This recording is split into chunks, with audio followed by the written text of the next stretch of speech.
बरगड़ बापूजी स्वतंत्र विद्यालय सम्मिलनी प्रकोष्ठ में जुगोपयोगी सुवर्णद्वीप शिशु किशोर पत्रिकार 30तम वार्षिक उत्सव में मुख्य अतिथि भावे भीमसार बुर्लार विशिष्ट डॉक्टर शंकर रामचंदानी,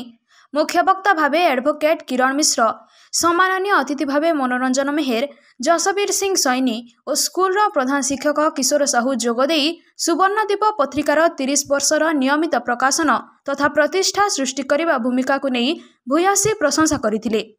एही अवसर में चिकित्सा क्षेत्र में निस्वार्थपर सेवा पाई डॉक्टर शंकर रामचंदानी को सेवा सम्मान, कलिकतार सुधांशुशेखर द्विवेदी, भुवनेश्वर प्रभात नलिनी साहू को सारस्वत सम्मान, राधाराणी पट्टनायक को सुवर्णद्वीप प्रकाशनी सम्मान, अध्यापक नवकृष्ण मिश्र को प्रतिभा सम्मान, राजेश पात्र को समाजसेवी सम्मान में सम्मानित और संवर्धित करा सह भाग्यश्री मानव मिश्र और अमरेश बारिक को मध्य संवर्धित करा। उक्त सभारे पत्रिकार उपदेष्टा सरदार प्रीतम सिंह सभापतित्व करिथिबा बेले अतिथि परिचय और संपादकीय विवरणी पाठ प्रदीप्त भानु महांती करिथिले।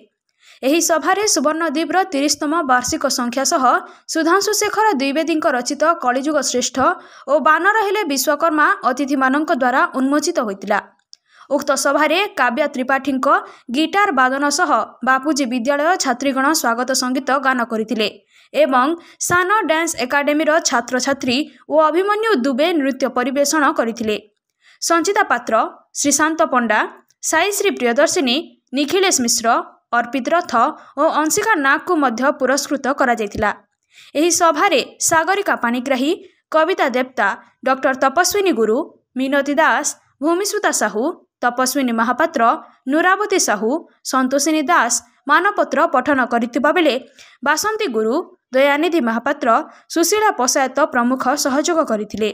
परिशेष में दुखी सेवक साहू धन्यवाद ज्ञापन करथिले। एहा परे कविता पाठोत्सव होइतिला।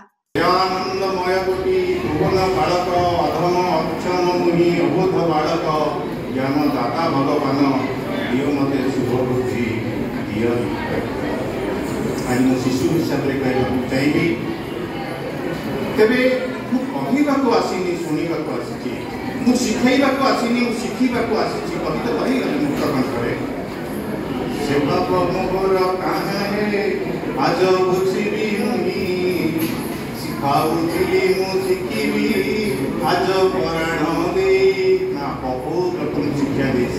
कि से अमृतमय सृष्टि शिशु मान को जिते बड़े देखी दूची मत किसी शिखा इच्छा हो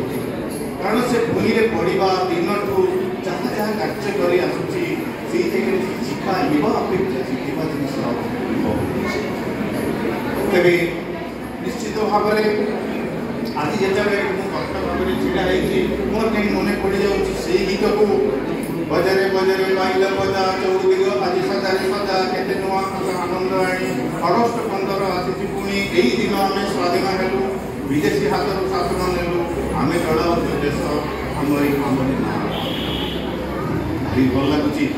मन लगुच मोर माँ पुणी फेरी आसता कि मत गोड़े धरता एवं मुझे लंगड़ा कि बसी था हाथ खाऊ न मत झुलाऊ था झुल हाथी झुल पानी खाई। नमस्कार, मु सुधांशुशेखर द्विवेदी कलिकतारू आसी मो विशेषकर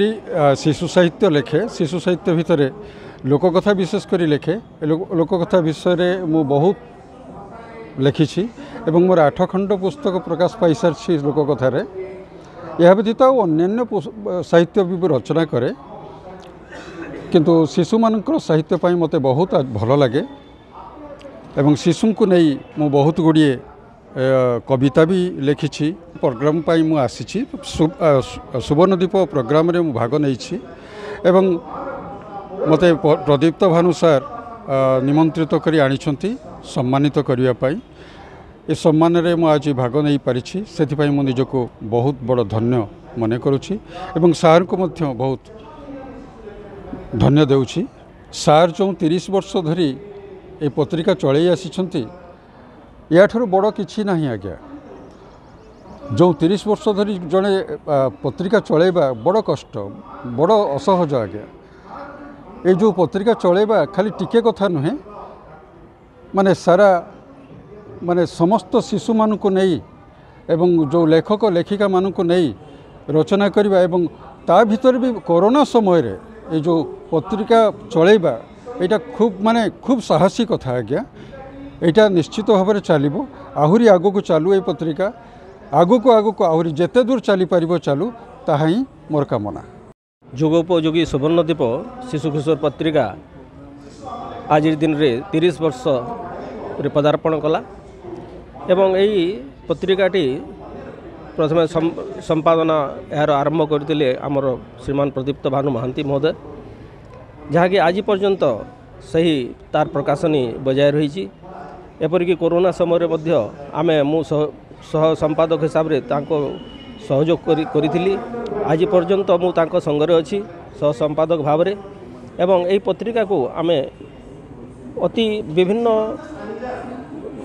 बाधा विघ्न मध्य सब प्रकार माने आर्थिक हो किंबा अन्य परिस्थिति रे मध्य यहाँ आम आगे चलीजु एवं एथिपाई सबुथिर श्रेय जीव किंतु संपादक श्री प्रदीप्त भानु महांती को एवं यही पत्रिका आज समस्त शिशु